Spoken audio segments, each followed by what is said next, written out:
100% Fans here, and today I'm going to give you guys my thoughts on the 2022 Daytona 500. Now, the reason why this race review is coming out late tonight is just because I had to wait until inspection was completed, so that way if something went wrong in inspection, I didn't have to make like another video about it.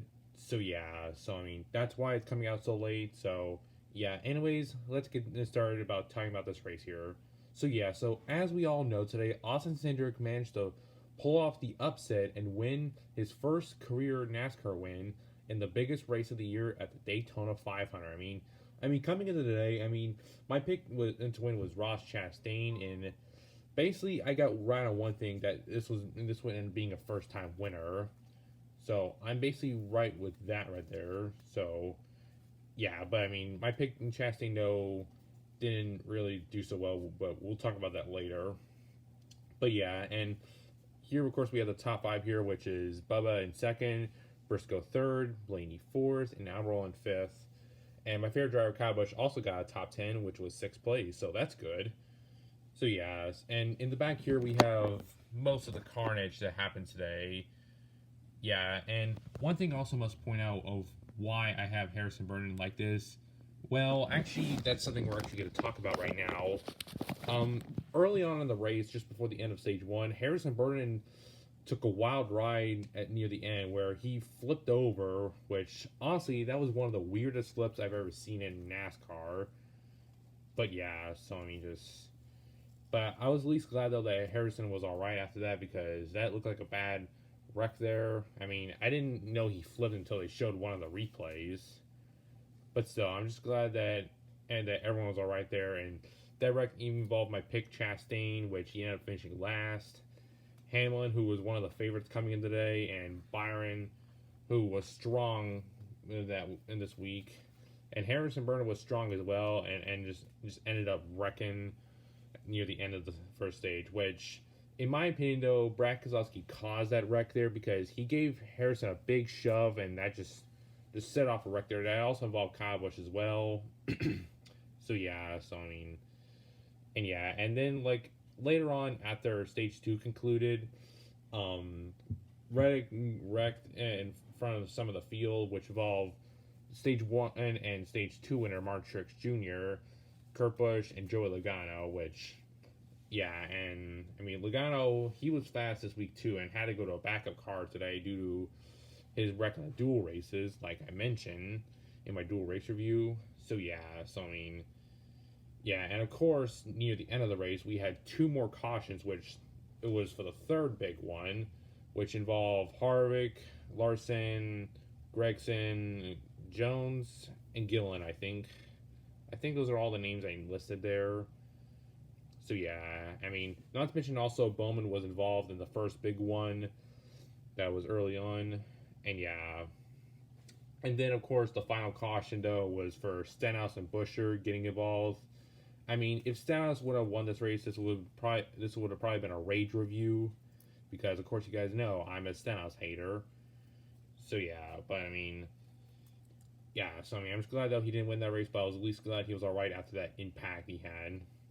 And yeah, and one thing also I want to mention, though, about the beginning of the race, though, there were actually two tire issues. One was with Kaz Grala and the Money team, which the tire completely fell off. And the other one was with Justin Haley, where looks like the tire just fell off. Not like the entire thing, but the rubber tire. So yeah. And of course, at the end of the race, we had that 3-car accident on the front stretch, right as the leader took the checkered flag, which involved Reagan, McDowell, Blaney, and Keselowski. So actually it was a 4-car accident. But Keselowski, though, did cause that Stenhouse wreck, which I'm at least fine with, even though I'm at least glad everyone was alright after that accident. But, Keselowski, though, did cause Harrison Burton to flip, though. So yeah, but it's kind of interesting to know the fact that his former car he drove a year ago won today. So, kind of interesting right there. But yeah, overall, though, I would say this Daytona 500 was good. But one thing, though, that really annoyed me today was honestly the coverage by Fox today. Honestly though, I posted this on my Twitter page, but I was really annoyed by of how many commercials there were.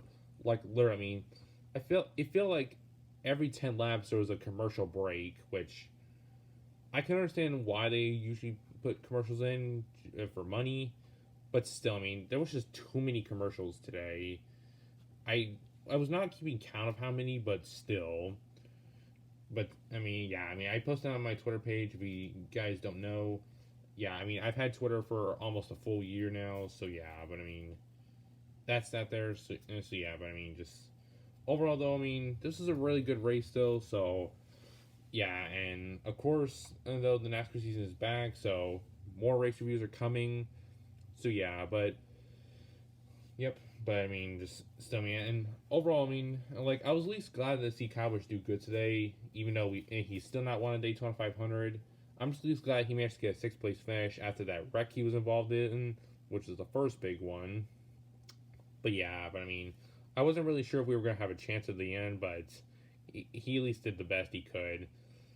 And yeah, and of course, and like the previous 2 days, there were the truck, Arca, and Xfinity, which the truck race was a really good one, and it had a wild wreck at the end, like before they took the white flag, which I can't believe the yellow came out right before the white flag.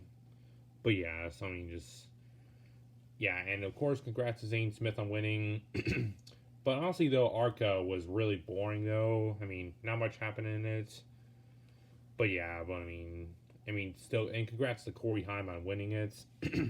And of course, Xfinity, like like the end of the race ended kind of bad in my opinion because there was that horrible wreck with Mike Snyder. Like, literally, I mean, I was in a live stream with my friend, the Racing Parentine, and if you may have heard my reaction, I literally freaked out big time there because of how bad that wreck was. I mean, we all basically were freaked out by that there. I mean, I was left without any words after that wreck, but I was at least glad to know that Maya Snyder was all right. But I couldn't even believe that even happened right there. But yeah, but still, I mean, and congrats to Austin Hill on winning the race though, despite that there. But yeah, but I mean, still, I mean that wreck though was just horrible right there. Perhaps the worst Xfinity Series wreck I've ever seen. But yeah, but I mean, despite that, the Xfinity race was still good. But yeah, but I mean, just yep. So I mean, definitely enjoyed the Daytona 500. Though I mean, I wish one day I can go to this race because it sounds like it's a great race to attend. So yeah, but I mean, just hopefully one day I'll be able to attend that race though. But possibly I'll be maybe going to the Coda race this year. So hopefully I'll go there. But yeah, so I mean, just yeah, but I mean, just but still, I mean, just overall though, it was a good race. Though I mean, next race is Auto Club, which looking forward to that since Auto Club is back on the schedule.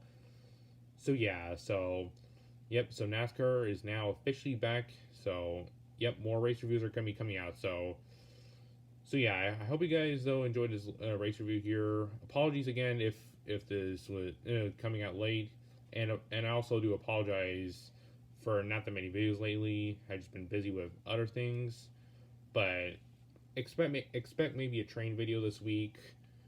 So yeah, but that's just what I have to say here. But yeah, but I mean, just yep, can't wait to see what the rest of the season will bring. So yeah, so anyways, thank you guys for watching. I'll see you guys later.